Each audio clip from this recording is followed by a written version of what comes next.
G'day, welcome to another tutorial video. It's going to be short and sharp. This is how you clean your injectors on your car.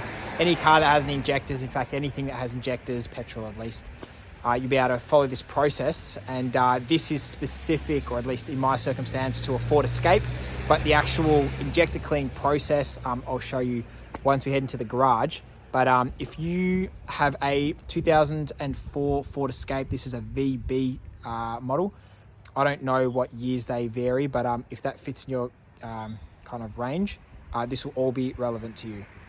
As mentioned, 2004 VB Ford Escape, and this is the V6 variant. Now, to take this off, it's actually really simple. There's just a few hoses connected to the intake manifold. Take those off. It's honestly like less than a dozen bolts. And then you open this up, and then you're going to have this fuel rail sitting on the top of the valley through here. You just got 3, I think, bolts. Yep, you can see 1, 2, 3. Oh, sorry, 4. One at the end there.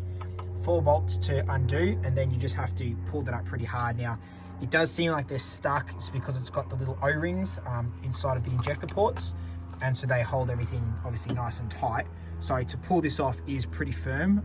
I pulled it up from this end, used a little bit of leverage with a screwdriver, popped one, and then they all kind of slowly popped over.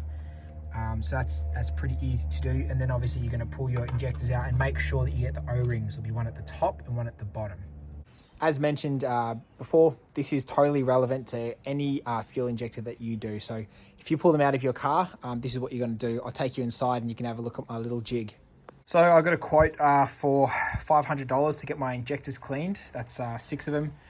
And that doesn't include fitting or refitting, anything like that. And even when they clean the injectors, they told me that sometimes they're so old and damaged and corroded that they don't clean up very well, and it's worth replacing. And then you got to work out, you know, the cost of these and if it's better to replace or clean. But essentially what I'll show you here is how this works. Now, I've spent a total of $60, which was $30 on an air mass spray, and I needed that because my air mass needed cleaning. But you can use throttle body cleaner, injector cleaner, any type of really any type of cleaner.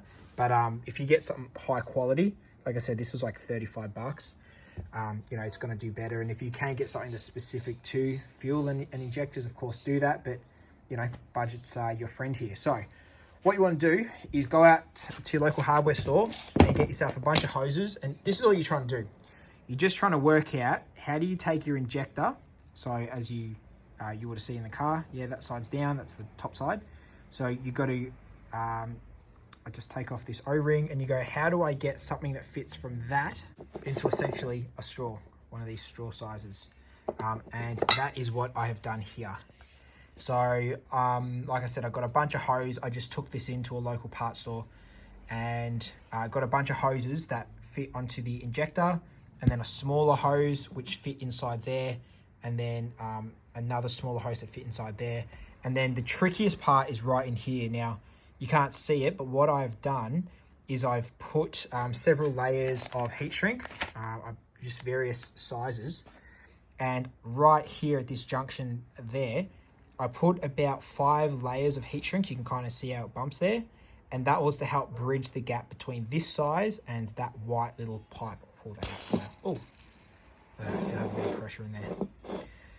Yeah, so you're trying to get it down to that size there, and so I kind of did about 5 or 6 to kind of, yeah, make it a bit of a smoother transition. And then of course heat shrink over the entire thing. And here I just put a couple of cable ties. You might be able to get away with, sorry, yeah, you might be able to get away with cable ties, but this is obviously stronger. If you got them in the garage, it's easy. Like I said, in total for all of this stuff, including these little clips, which have gone inside there. You can just see 2, if they can focus, yeah, just 2 little pins. So I'm not necessarily going to tell you what to buy. You just got to take your injector into a parts store and just figure it out. Find all the stuff that's going to fit for you and that sort of stuff. But you've got 2 sizes of these, and these are like the small kinds. So yeah, just find those, and I just had to clamp them down with some pliers to make them a bit tighter, I put my own wires in here, and then this just makes it easier. I've got some clamps where I've just wrapped the wire around there, and I'll set it back up and I'll show you how it goes. Excuse the crude camera angle, but you should be able to see here. All I'm going to do, I've wrapped this wire around here. The other terminal is fixed. Now, injectors don't have polarity, okay? So there is no positive and negative. You just need to get one to each side. So that makes it simple. So it doesn't matter what side you put those wires. And of course, I've got that wrapped around there nice and tight, and I'm just going to tap that on the terminal to engage or open up the injector whilst pressing down and holding pressure on here. So before you do any of this, you want to plug it in there and press it down C. Make sure you've got no leaks. As you can see, there's no leaks here. So I'm going to hold that down, and as I touch, and I just hold that down and let those injectors get clean. Now, if you've got really dirty injectors, you'll clearly see it spraying out a crappy fuel pattern. Now I've let go of that. It should run out.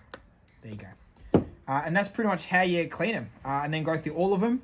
Like I said, some of them you'll find it's a lot dirtier, and so the spray pattern will be kind of shit. And as you continue to spray and clean it out, it should get better and better and better. And yeah, essentially this should be able to save you a ton of money. Something else I forgot to mention, as you can see here, I've numbered it.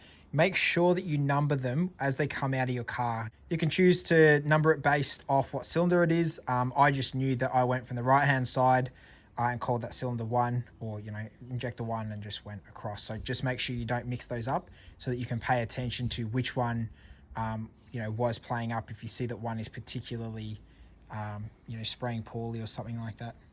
And there you have it, guys. That is how you clean your injectors at home. Quick, easy, simple. It's relatively safe. Don't have any flames around. Don't be smoking a durry or something stupid like that. But yeah, hope that helps, guys. Short and sharp.